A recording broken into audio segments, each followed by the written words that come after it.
Have you ever noticed that the person you were at, say, 18 is functionally a stranger to the person you are at 22? Oh, absolutely.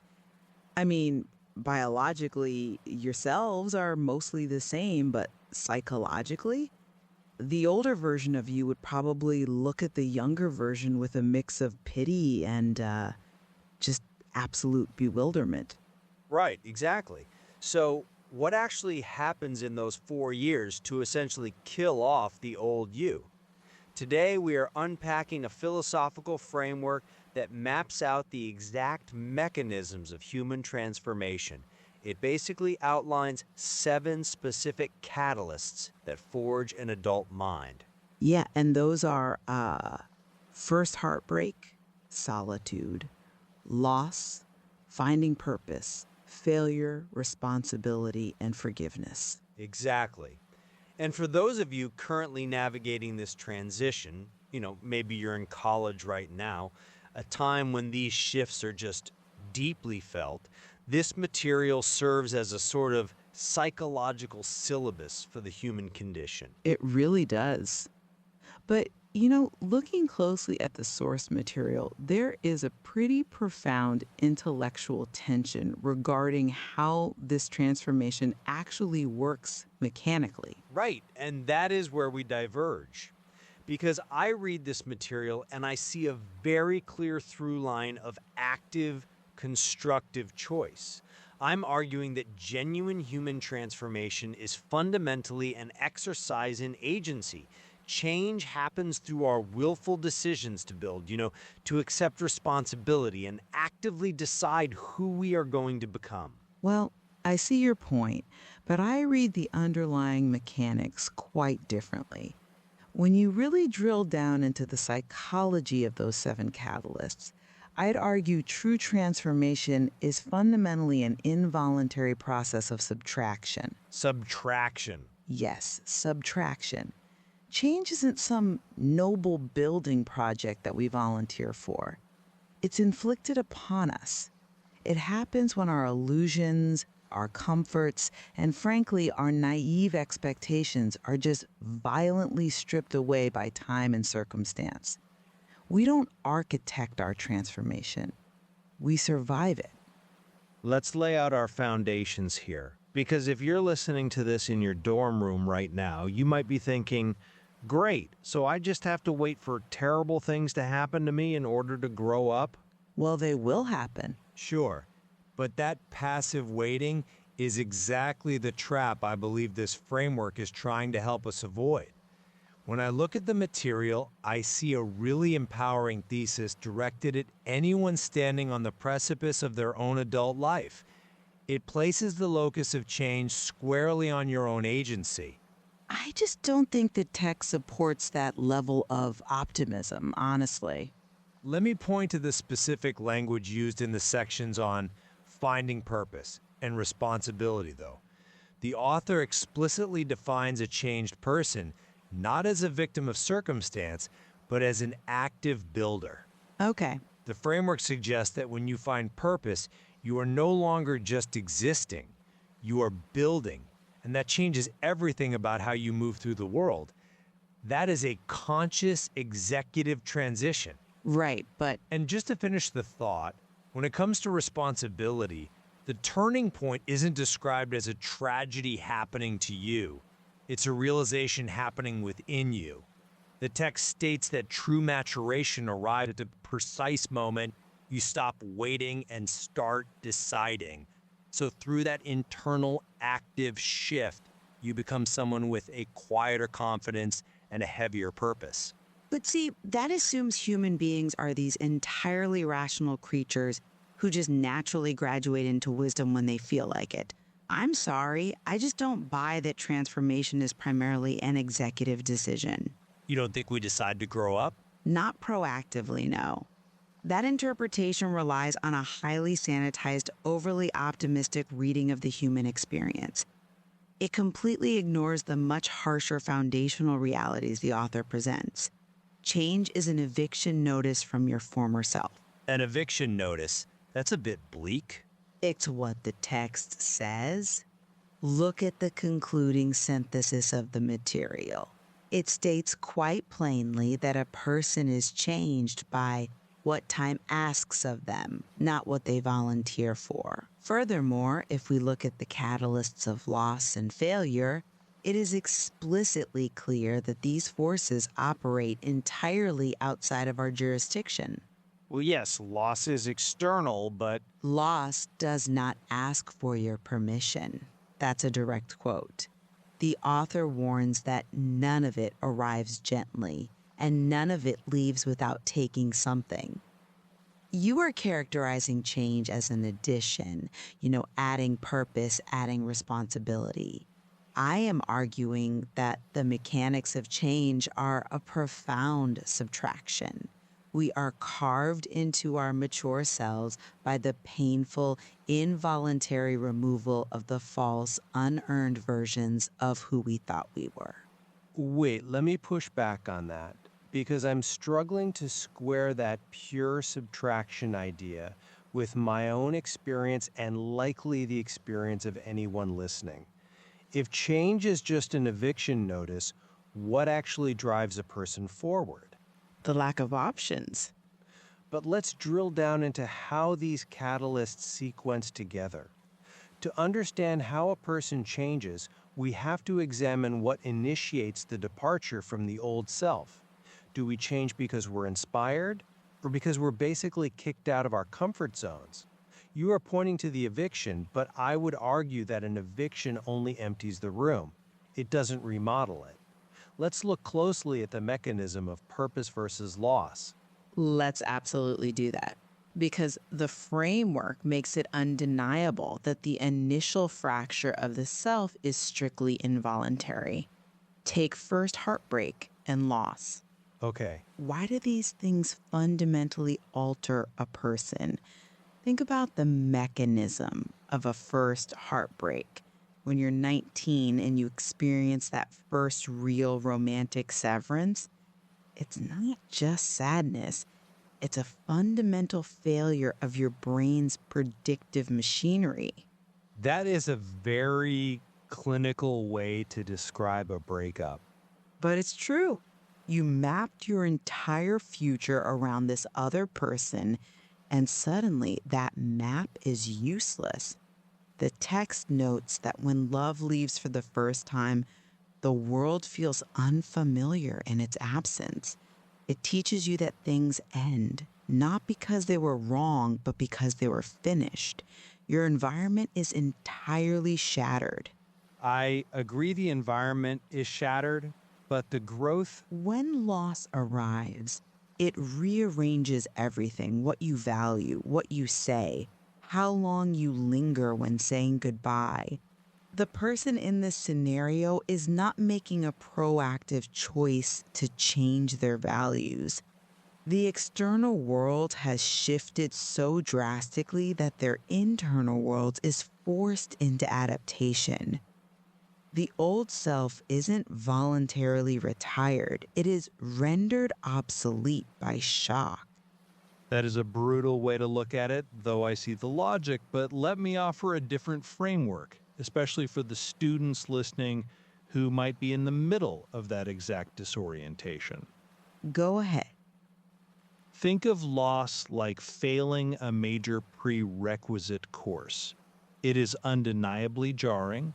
It forces you to change your schedule, it rearranges your immediate reality, and it certainly teaches you that nothing is guaranteed.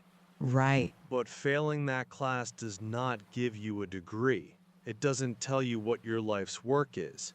It is finding purpose that acts as declaring your major.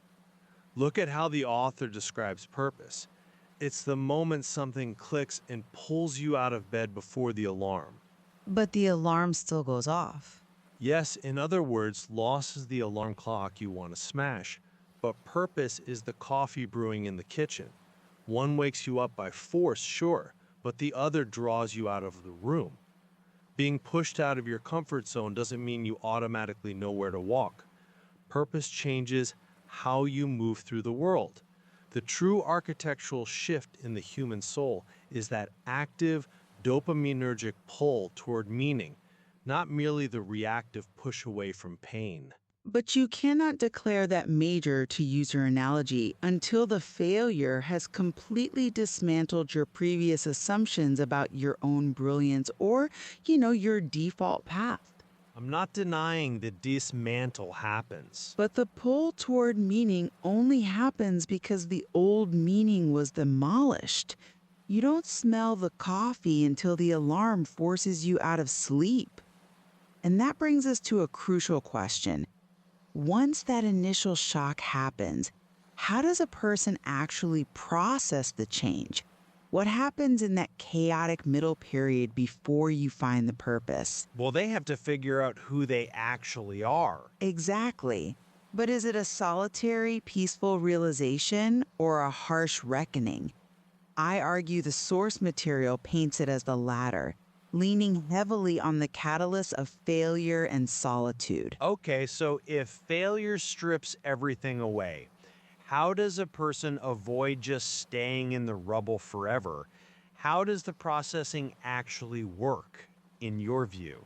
It works through the starvation of the ego. Starvation.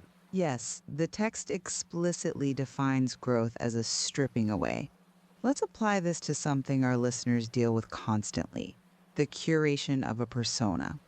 Young adults today spend immense energy curating who they are online, in class, in social circles. Oh, definitely.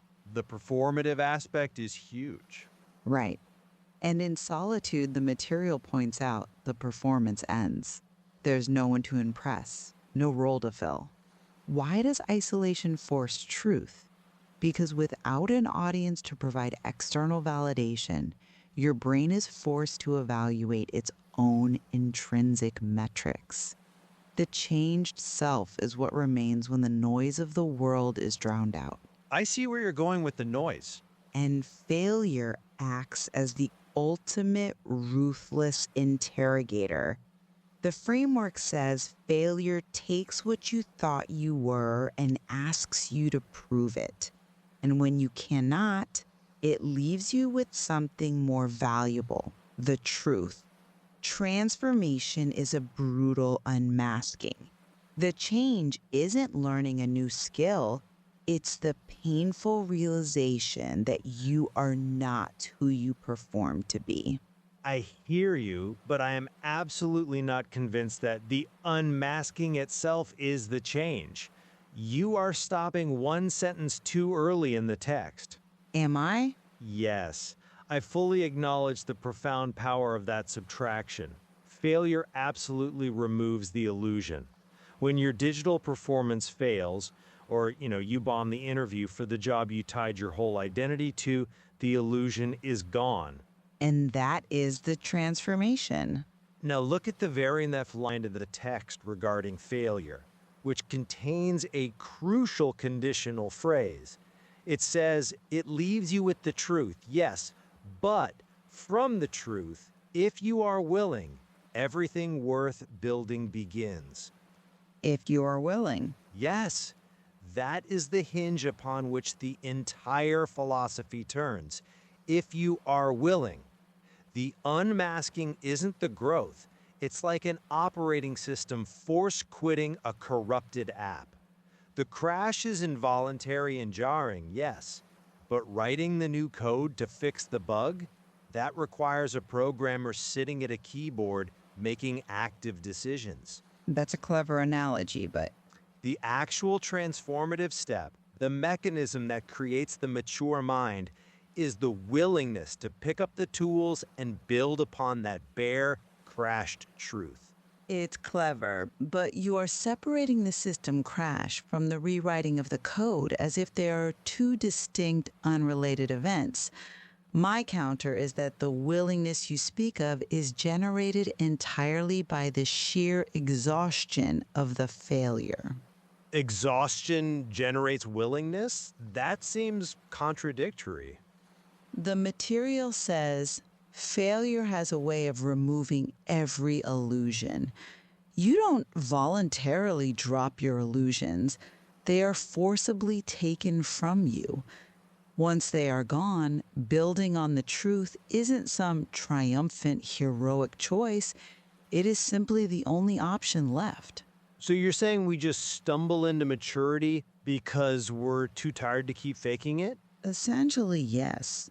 The truth the author speaks of isn't something we actively discover like an explorer finding gold.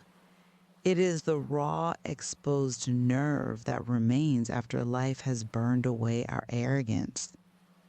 The quietness of solitude, where you begin to understand things about yourself, isn't a strategy you employ. It's a condition you surrender to when the performance finally exhausts you. Well, if we are talking about surrender versus strategy, then we have to look at how a person solidifies this new version of themselves. How do they actually make peace with the past? Because if they are just exhausted, they would just remain bitter. Not necessarily. They would. This brings us to the catalyst of forgiveness. I would argue that forgiveness is the ultimate proof of active agency in human change. It is the final resolution of the adult mind. I think forgiveness is deeply misunderstood in this context. Well, the text frames forgiveness not as a passive feeling that simply washes over you with time, but as a highly deliberate internal calculation. It says forgiveness is not something you do for the other person. It is something you do for the version of you still carrying it. Right. And here's the mechanical action. It is the moment you decide that the weight of what happened is no longer worth more than the piece of what could be. That word decide is an executive function.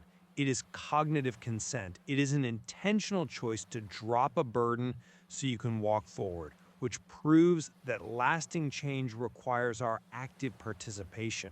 That is a beautiful sentiment, truly. But I think it fundamentally misreads the physical reality of carrying a heavy weight. Let's look at the concluding synthesis again. Even the act of deciding to forgive is just a byproduct of being worn down by time and gravity. How is a decision a byproduct of gravity? Think about holding like a heavy box. You don't wake up one day and cheerfully decide to drop the burden because you had a great epiphany. You drop it because your arms are physically giving out. The mechanism of forgiveness is exhaustion. I don't know if I agree that forgiveness is just giving up. The material tells us a person is not changed by time alone. They are changed by what time asks of them.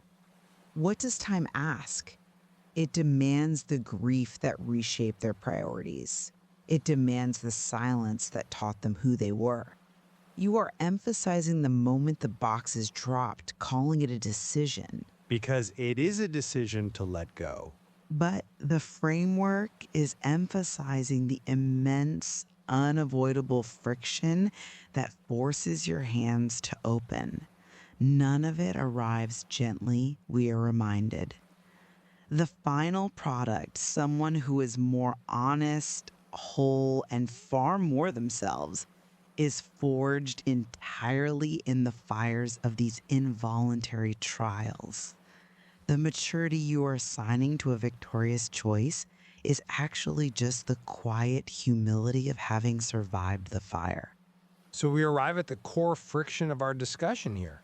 For the listeners applying this to their own lives, whether they are stepping onto a campus for the first time or, walking across a graduation stage, the question is whether the architecture of the human soul is built through the active choices of finding purpose, accepting responsibility, and calculating forgiveness, or, as you argue, whether it is carved out by the involuntary chisels of loss, heartbreak, and failure. Exactly. To put it simply, are we the sculptors of our own character, deliberately chiseling away to reveal a masterpiece? Or are we the stone itself, being violently struck by the elements until our true shape is exposed by sheer erosion? It is a profound dichotomy. Yet despite this fundamental disagreement on the underlying mechanism, I think we find a really powerful point of convergence in the material's ultimate standard for a transformed person. Which is, Well, we both agree on the destination, even if we dispute the vehicle. The framework concludes that after all of these catalysts have done their work, what remains is someone more honest, more whole, and far more themselves than they have ever been. I wholeheartedly agree with that. That deep authenticity is the universal outcome. And I think we also agree that this wholeness cannot be achieved without passing through periods of profound disorientation.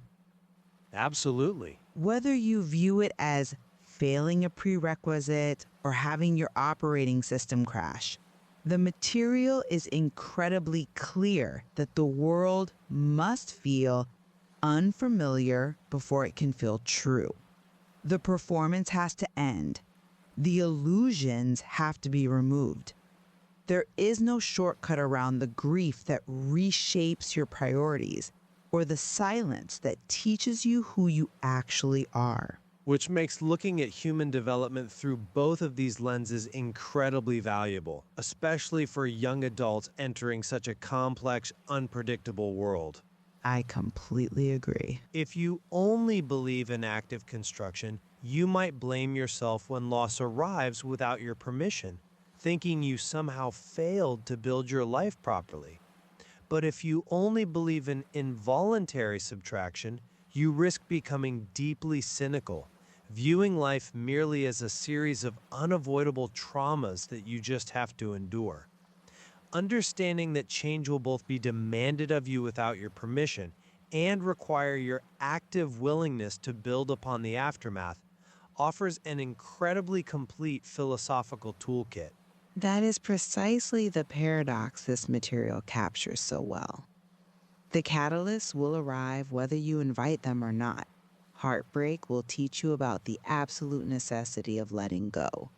Responsibility will arrive when you look around and realize no one else is coming to carry the weight. You will be stripped down by failure, but you will also be built up by love that reminds you that you are worth staying for. We encourage everyone listening to look back at their own defining moments through the lens of these 7 catalysts. When the noise drowned out your true self, how did you find the quiet? When the illusion was removed and the system crashed, what did you choose to write into the new code? As you walk the long road of your own development, you must observe your own life and decide for yourself, are you changed more by what is taken from you or by what you deliberately choose to build? Thank you for joining us